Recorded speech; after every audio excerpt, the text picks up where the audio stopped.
Bəzi ölkələr var ki, o ölkələrə girişdə turistlər daha çox soru-sual olunur. Bu ölkələrin siyahısında Almaniya, Niderland, İsveç, bəzi hallarda İsveçrə, daha sonra Skandinaviya ölkələri, Baltik-yanı ölkələr var.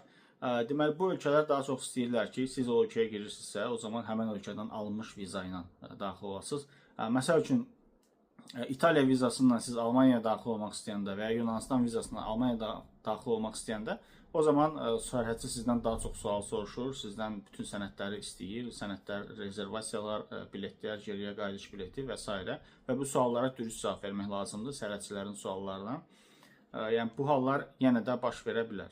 Verilən suallardan biri də İtaliya və Macaristana girişdə viza problemi yaşadırlar sərhədçilər. Onu deyə bilərəm ki, xeyr, demək olar ki, belə bir problemlə rastlaşmamışıq. Yəni, eşitməmişəm kimdənsə ki, İtaliya və ya Macaristana girişdə digər qeyri-ölkələrin vizası, digər Schengen vizalarıyla girişdə hər hansı bir problem olsun. Bununla bağlı bir narahatçılıq indiyə qədər eşitməmişəm sözün düzü. Bu yalnız o halda ola bilər ki, növbəti səfər siz həmin ölkədən viza alanda, o zaman siz multiviza, çox müddətli viza, uzun müddətli viza almaya bilərsiniz. Başqa bir problem yaşanmır demək olar ki.